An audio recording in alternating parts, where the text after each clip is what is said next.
सुप्रभात। मैं जगेंद्र राणा आपके साथ एक आध्यात्मिक विषय पर चर्चा करते हैं। विषय है गुरु की शक्ति। गुरु की शक्ति, जो भी साधक गुरु की शरण में आ जाते हैं,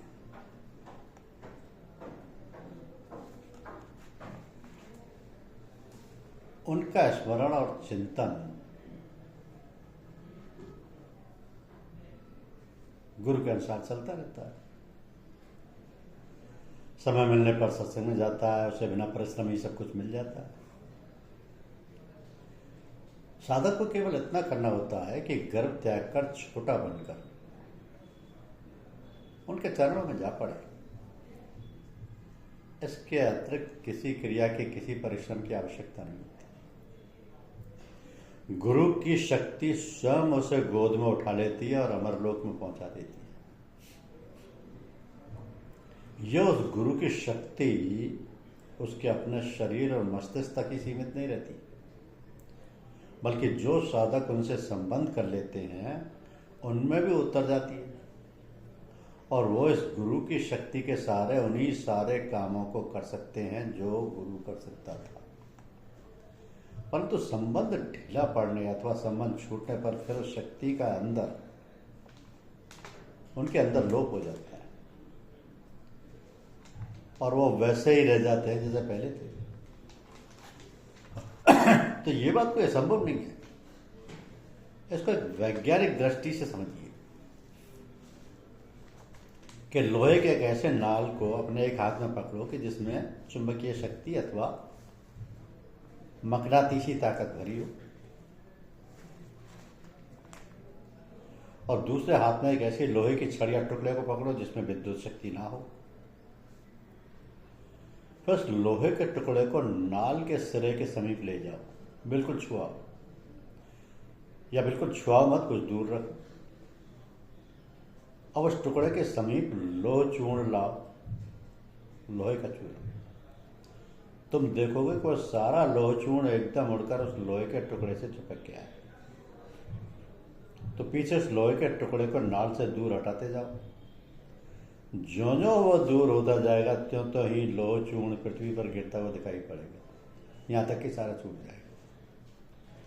तो जिस प्रकार लोहे के टुकड़े में विद्युत शक्ति ना थी, केवल विद्युत नाल के संसर्ग से थोड़ी देर के विद्युत धाराओं ने प्रविष्ट हो उसमें चुंबकीय शक्ति उत्पन्न कर दी।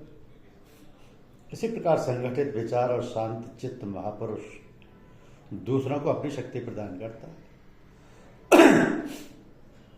प्राचीन ग्रंथों में जावाली संजय इत्यादि के अनेक दृष्टांत इसका प्रमाण दे रहे हैं।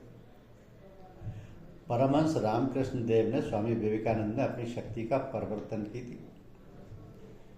किया था, शक्ति का ट्रांसफर किया था।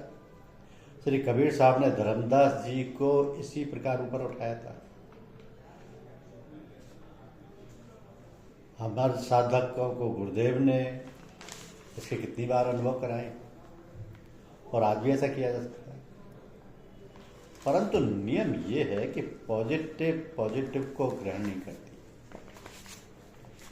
नेगेटिव पर पॉजिटिव का प्रभाव पड़ता है। इसलिए नेगेटिव बनकर गुरु के समीप जाओ, सारे अहंकारों को त्याग कर भोले भाले भाव जिज्ञासु बनकर उनके सम्मुख पहुंचो, तब तुम्हें उसका फल प्राप्त होगा। लोहा जब तक चूर्ण नहीं बन लेता चुंबकीय नालों से नहीं खींच सकती। मिथ्या गर्व को त्याग कर छोटा बनकर जो गुरु के सामने पहुंचता है उसी का कल्याण होता है। जातीय अभिमान, विद्याभिमान, धर्म का अभिमान वाले की ओर निष्काम वृत्ति वाले महापुरुष आंख उठाकर भी नहीं देखते। मनमुख शिष्य गुरु से पूछता तो है पर करता अपने मन की है। ऐसे शिष्य कभी कामयाब नहीं होते। गुरुमुख बनो, सोच विचार त्याग कर जैसे वे आज्ञा करे वैसे ही चलो। तो जिस तरह भी हो सके उस अपने गुरु को प्रसन्न रखो, तब उसकी दया हो सकेगी और वह अपनी अमूल्य निधि तुम्हें अर्पण करेगा। शिष्य का धर्म है गुरु फेरे जैसे फेरे, त्यागे अपनी खोर गुरु फेरे जैसे फिरे त्यागे अपनी खोर। इस मार्ग में प्रमाण और अनुमान काम नहीं देते, तर्क का स्थान नहीं है। श्रद्धा विश्वास लेकर आगे बढ़ो, आज्ञा पालन का भरसक प्रयत्न करते चलो। तुम्हारी विघ्न बाधाओं को वो हटाएगा, तुम्हारा रास्ता वो साफ करेगा और तुम्हें धुर तक पहुंचाएगा। ये उसका कर्तव्य है। जब उसका पूर्ण विश्वास के साथ शिष्य और उसका आश्रय लेता है, जब पूर्ण विश्वास के साथ शिष्य उसका आश्रय लेता है, तभी उसे मजबूर होकर पार लगाना होता है, वरना उदासीन भी हो जाता। तो शास्त्र कहता है कि श्रद्धा वीर स्मृति समाधि प्रज्ञा पूर्वक इतिरेशा। श्रद्धा वीर स्मृति समाधि प्रज्ञा पूर्वक इतिरेशा।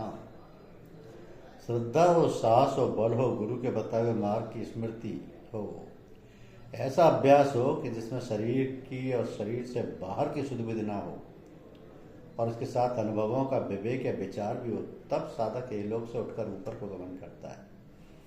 इतनी बातें जिज्ञासु में होनी चाहिए। तुम्हारा पात्र खाली होना चाहिए।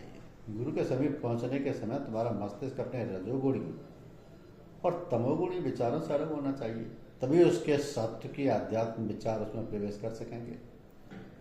अपने ख्यालात की जो गांठ तुमने बांध रखी है उसे खोलो, उसमें जगह करो, तभी नई वस्तु उसमें भरी जा सकती है। गुरु पर अपना पूर्ण श्रद्धा लाओ और उसकी विद्युत शक्ति जितनी हो सके खींचकर अपने में भरो। इस शक्ति के द्वारा तुम आत्मबल प्राप्त कर सकोगे। केवल उसी के द्वारा चक्रों को खोलते हुए आत्ममंडल में जा पहुंचोगे।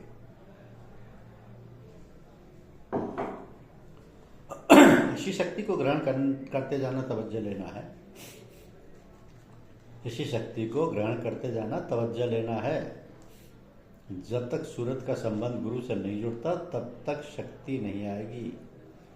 इसी काम के लिए गुरु स्मरण और गुरु चिंतन किया जाता है। सूर्य प्रकाश फेंकता है, परंतु जो अपने घर के किवाड़ बंद रखता है उसमें वो रश्मियां नहीं जाती, वहां का अंधकार नहीं हटता। तुम अपने घट के पट गुरु की ओर से आने वाली धाराओं के लिए खोल दो, आवरण हटा डालो, उसके कूड़े करकट मलों को निकालकर साफ सुथरा बना डालो और उस गुरु की ओर मुंह करके प्रतीक्षा करके बैठ जाओ। देखोगे कि उसी क्षण तुम उठ रहे हो। तुम्हारे अंदर आनंद व शांति का स्रोत उमड़ता चला आ रहा है और तुम भगवत प्रेम में मस्त होते चले जा रहे हो। इसी का नाम आंतरिक सत्संग है, जिसमें अपनी और गुरु की सूरत की धाराएं मिलकर एक हो जाती हैं। अपना आपा गुरु के आपे में मिलाकर एक कर देना, अपने को पूर्ण रूप से गुरु में ले कर देना ही असली सत्संग कहलाता है और इसी से शिष्य का पूर्ण कल्याण होता है। कबीर साहब कहते हैं कि जहां आपा तहां आपदा, जहां संशय तहां शोक। कहे कबीर ये क्यों मिटे दोनों दीर्घ रोग। मलिया गिरी के पेड़ सो सर्प रहे लिपटाए, रोम रोम विष से भरे अमृत कहाँ समाए। कबीर चंदन संग से भीगे आग पलास, आप सरिगा कर लिया जो ठहरा तिस पास। घट समुंदर लख ना परे, उठे लहर अपार, दिल दरिया समरत बिना कौन लगावे पार। जो तू प्यासा प्रेम का शीश काट कर गोए, जो तू प्यासा प्रेम का शीश काट कर गोए। जब तू ऐसा करेगा तब कुछ हो। जब मैं था तब गुरु नहीं, अब गुरु है मैं ना। प्रेम गलियती साकरी या मैं दोनों समान। जात वरण कुल खोए के भक्ति करे चितलाए, कहें कबीर तब गुरु मिले आवागमन नसाए। दीपक से दीपक जलाया जा सकता है। जिसके घर में उजाला देखो समझ लो कि वहां चिराग जल रहा है। अपने दीपक में तेल बत्ती ठीक करके ले जाओ और उसे छुआ दो, तुम्हारा चिराग भी प्रकाश देने लगेगा और तुम्हारा घर में रोशनी फैला देगा। प्रथम अपने बल्ब को ठीक कर लो, फिर उसका कनेक्शन किसी इलेक्ट्रिक सेंटर से जोड़ दो, उसी समय रोशनी से खिल उठेगा और सारे घर को प्रकाशित कर देगा। तो रोशनी मिलते ही तुम्हारे चित्त में प्रसन्नता आ जाएगी, परेशानी दूर भाग जाएगी और तुमको वहाँ की सारी वस्तुओं का ज्ञान हो जाएगा। अंधकार ही अशांति का कारण है। गुरु से प्रकाश लेके इस तारीकी यानी अंधेरे को हटाओ, हर्ष और शांति उसी पल में तुम्हें मिल जाएगी। इस प्रकार गुरु की आत्मशक्ति के सहारे इस मार्ग में बढ़ना और अपने ध्येय को प्राप्त कर लेना, तवज्जो लेना है। और मनुष्य के अंदर अनंत शक्तियों का भंडार है। गुरु में जितनी शक्तियां तुम देख रहे हो वो तुम्हारे अंदर भी है। जो गुरु कर सकता है वो तुम भी कर सकते हो, परंतु उसने अपनी शक्तियों को ऑर्डर में ले लिया है। वह उसके हुक्म पर काम करती हैं। संसार व परमार्थ में जिस वस्तु की इच्छा उसके अंदर उत्पन्न होती है उसी को ला सामने उपस्थित कर देती, इसलिए वो हर समय सुख व हर्ष में दिखाई देता है। और वह शक्तियाँ तुम्हारे अधिकार में नहीं है। उनमें से ज़्यादातर तो ऐसी हैं जिनकी तुम्हें खबर भी नहीं है, वो सोई पड़ी। कुछ ऐसी भी हैं जो जागृत हैं, जैसे इंद्रियों की शक्तियाँ अथवा मन व बुद्धि की थोड़ी सी शक्तियाँ, परंतु उनका रुख जिधर को हो जाता है उधर ही बहने लगती है। तुम्हारा कोई कंट्रोल उन पर नहीं है। इतना ही तुम्हारे और गुरु में भेद है, और इसी व्यवस्था के कारण तुम दुखी व शांत रहते हो। इस निर्बलता और अज्ञानता को हटा डालो। गुरु की सहायता से इन पर काबू कर डालो, फिर ये संपूर्ण दैवी शक्ति तुम्हारे इशारे पर नाचेगी और तुम आसमानी बादशाह हो जाओगे। ऐसा कभी भूल के भी विचार मत करो कि हम पापी हैं, हम नरक के प्राणी हैं, हमारा उद्धार कभी नहीं होगा। पर जो सच्चे और समर्थ गुरु की शरण में आ गया, जिसने पूर्ण भक्ति का सहारा ले लिया, उसके पार होने में कोई संदेह रहता ही नहीं। उसके कुछ संस्कारों को गुरु अपने ऊपर ले लेता है और उसका भुगतान स्वयं ही करता है। इसलिए ये देखने में आता है कि जगत नियंता की ओर से जिन महापुरुषों को इस लोक कल्याण के काम पर नियत किया जाता है, उनके जीवन सदा कष्ट में कटते हैं। वो अपने संस्कारों को भोगते हैं और अपने आश्रम में आए हुए शिष्यों को के उन बुरे कर्मों को भी भोग करते हैं कि जिनके द्वारा उसके पार होने में संदेह रहता है। तो जो उसके मार्ग में रुकावट डालने वाले होते हैं, तो गुरु और शिष्य का संबंध पिता पुत्र का होता है। इसलिए शारीरिक पिता का प्रेम स्वार्थ का होता है, परंतु इस आध्यात्मिक पिता यानी गुरु का प्रेम शिष्य के साथ निस्वार्थ होता है। वो उससे कुछ चाहता ही नहीं, उसकी ओर से अपने लिए कोई आशा नहीं मानता। इसलिए शारीरिक पिता का प्रेम अखंड नहीं माना जाता। तो वो किसी समय भी मर्जी के खिलाफ काम हो जाने पर कम हो सकता है, टूट सकता है। लेकिन गुरुमुख शिष्य के साथ गुरु का यह निष्काम प्रेम दिन दूना बढ़ता ही जाता है, और शरीर के साथ ही नहीं बल्कि शरीर के पश्चात मुक्ति धाम तक संग जाता है, और सदा जीवन में और जीवन के पश्चात रक्षा करता है।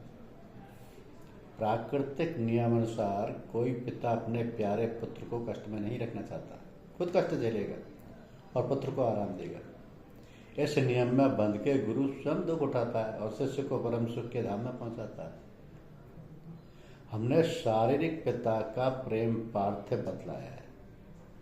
इस पर बृहदारण्यक उपनिषद में एक बड़ी रोचक और शिक्षा प्रतिगाथा आई, और मनुष्य को मोह ममता के दलदल से उठा के वैराग्य के जीने पर चढ़ाने वाली है। सुनिए कि महर्षि याज्ञवल्क्य की दो पत्नियां थीं, एक का नाम था कात्यायनी और दूसरी का नाम मैत्रेयी। तो कात्यायनी बड़ी सरल तथा साधारण बुद्धि वाली थी, जबकि मैत्रेयी छोटी बुद्धिमान और पढ़ी लिखी थी। गृहस्थाश्रम भोग के ऋषि याज्ञवल्क्य ने संन्यास लेने का इरादा किया।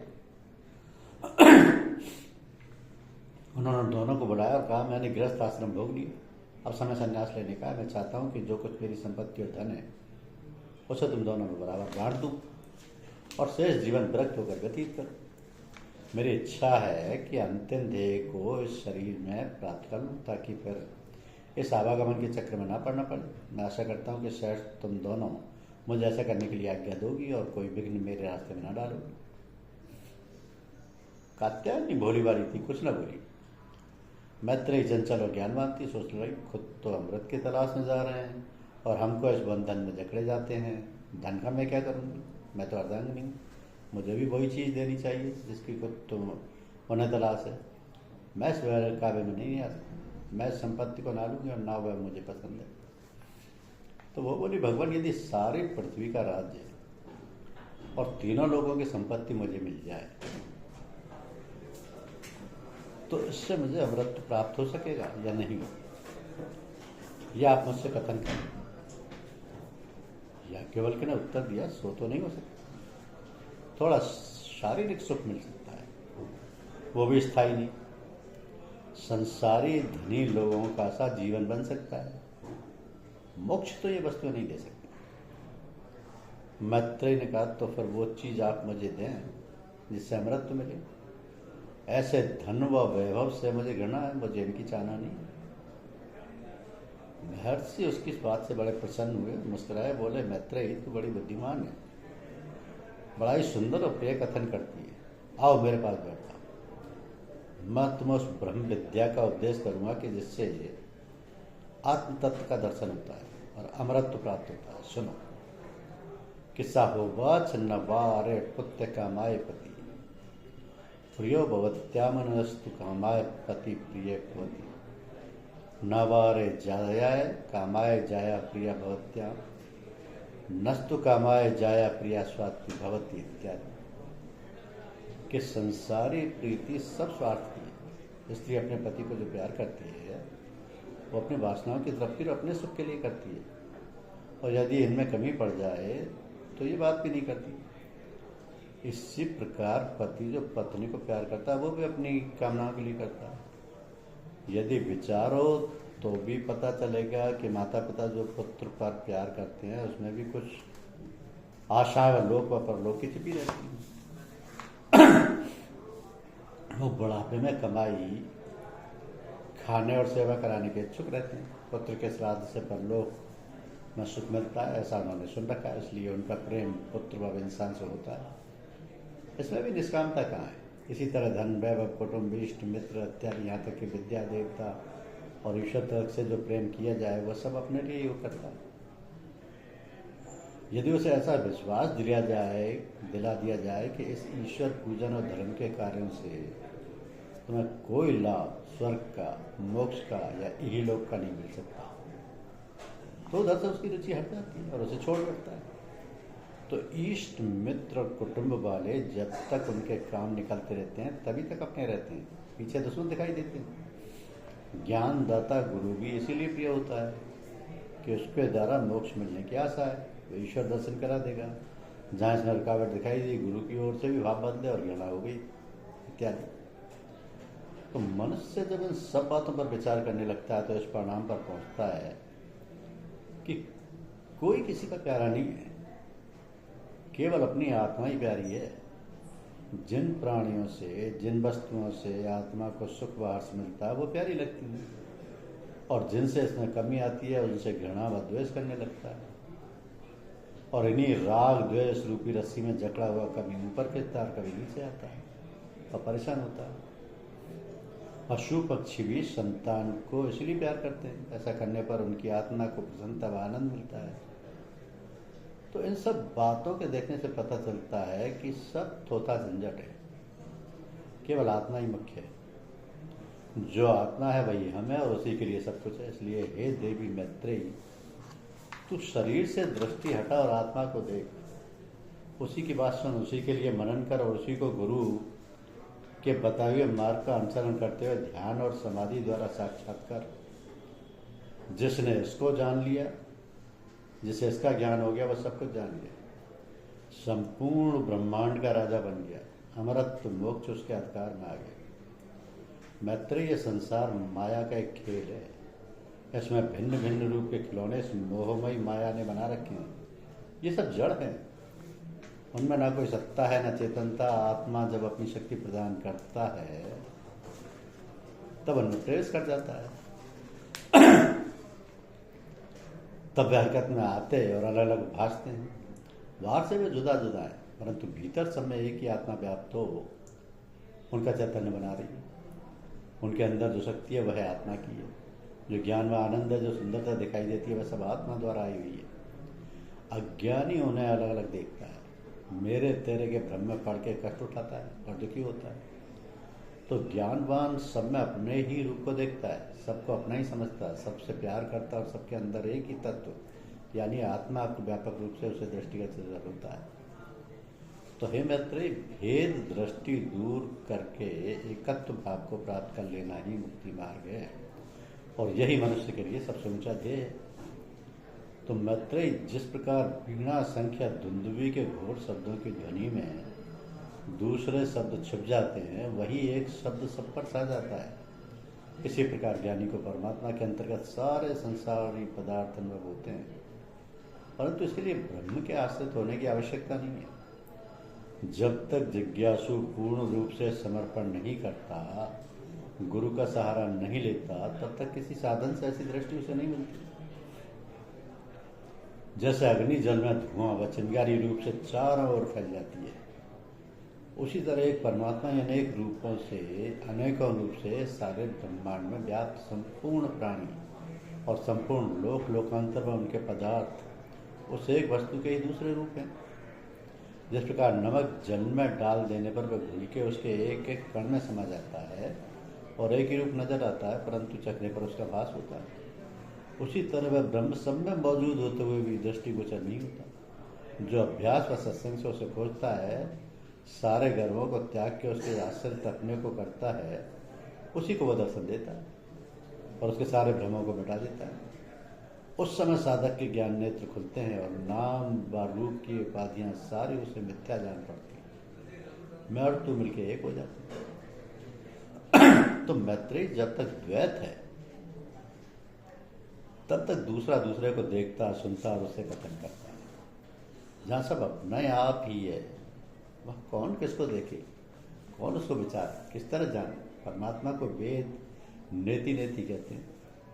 ये वर्णन नहीं किया जा सकता, किसी इंद्रिय से पकड़ा नहीं जा सकता, उसका किसी काल में भी नाश नहीं होता, ना कभी बंधन में आता है। वह अपना ज्ञाता आप ही है। जो मनुष्य जीवन में उसे प्राप्त कर सका, उसी के भाग्य में सर्व सुख व मोक्ष है। तो याज्ञवल्क्य बोले, हे प्रभु, हे प्रिय, कि यदि मुझे अमृत की चाहना है तो संसार से वैराग्य लेके इस धन व वैभव को त्याग के उस परम तत्व की तलाश कर एकाग्र मन से उसके अपने अंदर में ही खोज, मुख से उसकी चर्चा कर, कान से उसकी कथा सुन, शरीर व मन को उसी ओर झुका दे, संत समाज में बैठकर ईश्वर विमुखों से दूर रहे। ऐसा करते रहने पर जीवन में कोई क्षण अवश्य ही ऐसा आएगा जिस समय प्रत्यक्ष रूप से उसका दर्शन मिलेगा। याज्ञवल्क्य बोले, यदि तुझे अमृत की चाहना है फिर ना कोई संशय दुविधा रहेगी, ना कोई संताप रहेगा, ना तेरे मन का बंधन रहेगा।